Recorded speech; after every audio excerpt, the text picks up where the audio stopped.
Hello বন্ধুরা, আসসালামু আলাইকুম। সবাইকে স্বাগতম জানাচ্ছি বন্ধুরা। আজকে পটলের আরও একটি মজার রেসিপি নিয়ে হাজির হয়ে গেলাম আপনাদের সঙ্গে। তো বন্ধুরা, এই রেসিপিটি তৈরি করার জন্য খুবই অল্প উপকরণ লাগে। তো দেখুন, আমি এখানে পটল ছিলে নিয়েছি। আমার যতটুকু প্রয়োজন আমি ঠিক ততটা নিয়ে নিয়েছি। আপনারা চাইলে কিন্তু বাড়িয়ে কমিয়ে নিতে পারবেন। রেসিপিটি খেতে ভীষণ মজার, ভাতের সঙ্গে পরিবেশন করতে পারবেন, রুটি লুচি সব কিছুর সঙ্গে খুবই মানানসই। তো বন্ধুরা, পটলগুলোকে ঠিক এরকম ছিলে নিতে হবে। সম্পূর্ণ না ছিললেও সমস্যা নেই, খোসাটা একটু বাঁধিয়ে রেখে রেখে ছিলে নিতে হবে এবং অবশ্যই ধুয়ে পানিটা ঝরিয়ে নিতে হবে, একদম পরিষ্কার করে নিতে হবে বন্ধুরা। আর মশলা হিসেবে দেখুন, এখানে আমি নিয়ে নিয়েছি বড় সাইজের 2টা পেঁয়াজ কুচি করে নেওয়া, 1টা রসুন আমি কুচি করে নিয়েছি, আর কয়েকটা কাঁচামরিচ ফালি করে নিয়ে নিয়েছি বন্ধুরা। এছাড়াও সঙ্গে একটু গোটা জিরা আর গরম মশলা আপনারা চাইলে ভেজে নেওয়ার সময় অ্যাড করে নিতে পারবেন। সেটা হচ্ছে কি অপশনাল, যে চায় সে দিতে পারে বন্ধুরা। তো চলুন রেসিপিটি কিভাবে তৈরি করব দেখে নেওয়া যাক। আশা করছি আপনাদের ভালোই লাগবে। তো পুরো ভিডিওটি কন্টিনিউ করবেন। তো দেখুন, এখানে আমি শিলপাটায় চলে এসেছি। শিলপাটায় পটলগুলো ঠিক এভাবে নিয়ে থেতো করে নেব। তো আশা করছি আপনারা বুঝতে পেরেছেন। দেখুন, আমি শিলপাটাতে সবগুলো পটল একবারে নিয়ে নিয়েছি। আর এই যে এখানে একটা নোড়া নিয়েছি, এটা দিয়ে সুন্দর করে থেতো করে একবারে সবগুলো ছোট ছোট করে নেব। তো বন্ধুরা, ভেতরে যে দানাগুলো রয়েছে দানাগুলোও কিন্তু আমি এখানে থেতলে নেব। তো দেখিয়ে দিচ্ছি, আশা করছি আপনারা বুঝতে পারবেন। তো বন্ধুরা দেখুন, আমি এভাবে থেতো করে নিয়েছি। তো যেহেতু দানাগুলো ফেলে দেওয়া লাগে না, সেই জন্য পরিমাণটা কিন্তু বেড়ে যায় পটলের পরিমাণটা কম নিলেও। আর দানাগুলোকে অবশ্যই খুব ভালোভাবে এভাবে থেতলে নিতে হবে। আপনারা যত বেশি থেতলে নেবেন রেসিপিটি কিন্তু খেতে তত বেশি মজা লাগবে। তো দেখুন, সবগুলো পটলকে কিন্তু আমি এখানে থেতলে নিয়েছি। খুব কঠিন মনে হলেও কিন্তু একদমই সহজ, বাসায় করে দেখবেন, খুব একটা ঝামেলার নয় কিন্তু। তো দেখুন, যেগুলো একটু বড় বড় রয়েছে সেটাকে আমি আরও একটু ছোট করে নিচ্ছি।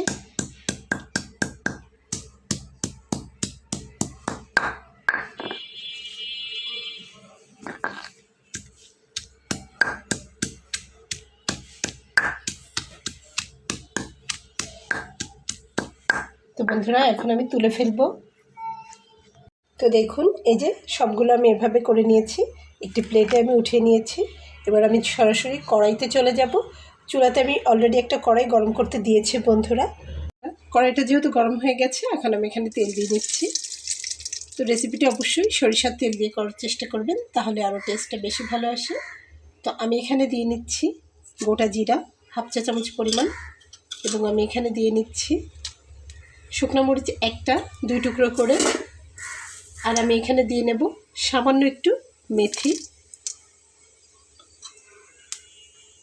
খুব ভালোভাবে এটাকে নেড়ে চেড়ে মিলিয়ে নেব।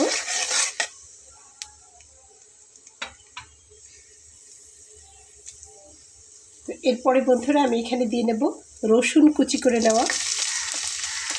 একটা রসুন আমি লম্বালম্বি করে কুচি করে নিয়েছি।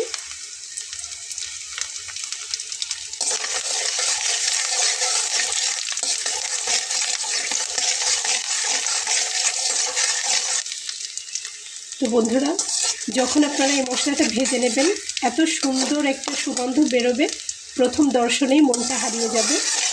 চমৎকার, এই রেসিপিটি করলেই বুঝতে পারবেন। তো একটু ভেজে নিয়ে আমি এর ভেতরে পেঁয়াজটা দিয়ে দেব।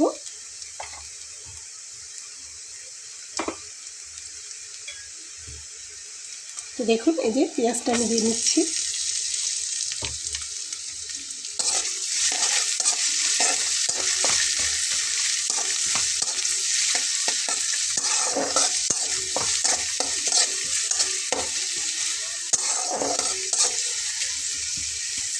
তো বন্ধুরা দেখুন, মশলাটা কিন্তু একদম লাল করে ভেজে নেওয়া হয়ে গেছে। এখন আমি এর ভেতরে আগে থেকে থেতলে রাখা পটলটাই দিয়ে দিচ্ছি।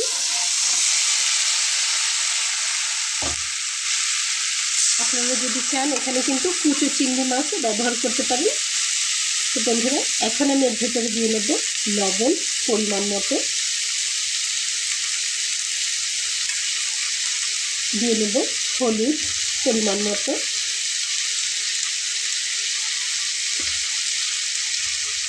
এবং দিয়ে নেব কাঁচামরিচটা।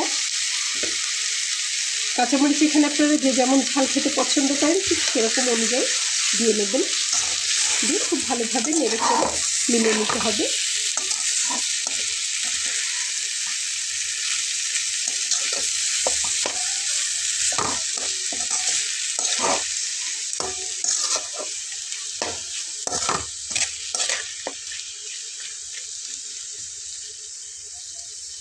তো বন্ধুরা, যদিও পটলটা থেকে যথেষ্ট পানি ছেড়ে দেবে, কিন্তু তারপরেও আমি এখানে সামান্য একটু পানি ব্যবহার করব যাতে একেবারেই ভালোভাবে সিদ্ধ হয়ে যায়। দেখুন, আমি এখানে চায়ের কাপের হাফ কাপ পরিমাণ পানি অ্যাড করে দিলাম এবং একটি ঢাকনা দিয়ে সুন্দর করে ঢেকে দিব, দিয়ে এটাকে রান্না হতে দিব।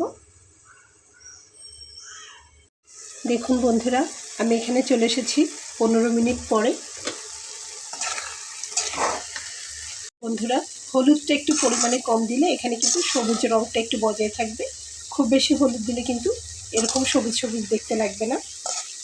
আর দেখুন, আমি হাফ কাপ পরিমাণ পানি দিয়েছিলাম, এটা কিন্তু অলরেডি একদম সিদ্ধ হয়ে গেছে। এই পানিটুকু শুকনো করেই আমি নামিয়ে নিলে চলবে। তো এখন আর ঢাকনা দিয়ে ঢেকে দেওয়ার প্রয়োজন হবে না। এরকম পর্যায়ে এসে লবণটা একটু চেখে দেখতে হবে। তো আমি লবণ চেখে দেখেছি, একদম পারফেক্ট হয়েছে। বন্ধুরা, আপনারা অবশ্যই লবণটা চেখে দেখবেন।